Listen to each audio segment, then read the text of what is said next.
What if I told you that this Saturday I'm doing my hair, my skin, and deep cleaning my entire house, all at the same time? Welcome to the life of Millennium Mom with PCOS. We multitask or we don't survive. So while this oil does its thing, let's talk about PCOS because I get so many questions about it, and today I want to break it down properly. PCOS stands for polycystic ovary syndrome, and despite the name, not everyone with PCOS even have cysts. What it actually means is your hormones are completely out of balance. Your body is producing too much androgen, which is the male hormone, and it is wreaking havoc on everything. And here is the part that nobody talks about. PCOS doesn't just affect your period, it affects your entire body, your skin, your hair, your weight, your mood, your energy, your fertility, everything. Now, what actually causes PCOS? This is where it gets interesting. Number one, insulin resistance. Your cells stop responding to insulin properly, so your body keeps making more of it. Too much insulin triggers your ovary to produce more androgen. That's the chain reaction that starts everything. Number two, inflammation. Chronic low grade inflammation in a body directly stimulates androgen production.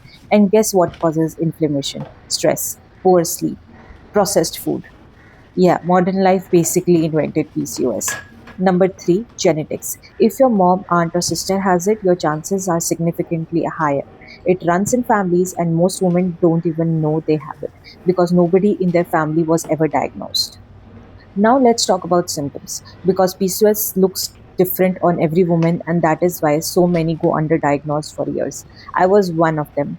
Irregular or missing periods, the most common sign, unexplained weight gain, especially around the belly, hair thinning on your head but growing where you don't want to, acne that won't quit no matter what you put on your face, constant fatigue, and I mean bone tired, even after sleeping 9 hours, mood swings, anxiety, depression, because your hormones control your brain chemistry too. And bloating. Oh, the bloating. Looking 6 months pregnant after normal meal. Classic PCOS. Now, the most important part, what can actually be done about PCOS? First, and I cannot stress this enough, movement is medicine, not punishment, medicine. Exercise improve insulin resistance directly. Even 30 minutes of walk every day makes a measurable difference to your hormones level. This is why I started my fitness journey, not for a number on the scale, for my hormones. Second, food choices matter more than calories. Anti-inflammatory foods are your best friends. Think whole grain, leafy, greens, nuts, seeds, olive oil, fatty fish, and the villain, sugar and refined carbs. Third, stress management. Cortisol, the stress hormone, directly worsens PCOS. And what are we, mom, as chronically stressed? So, sleep, even 10 minutes of quiet, saying no sometimes, that is PCOS management too. Let me also talk about what doesn't work because there is so much misinformation out there. The pill. So many doctors just prescribe birth control for PCOS and call it a day. The pill makes the symptoms, it does not treat the root cause. The moment you stop taking it, everything comes back.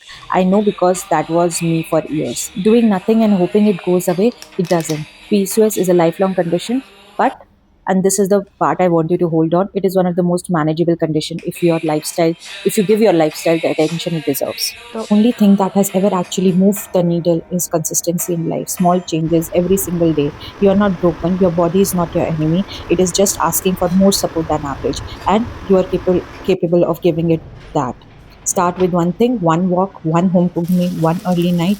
That is enough for today. If this video helped you even a little, please share it with a woman in your life who needs to hear this. You might literally change her life. Subscribe for more real, honest content from a PCOS mom who is figuring it out one day at a time. Drop a comment if you want to know anything more about PCOS. Like, share, and subscribe.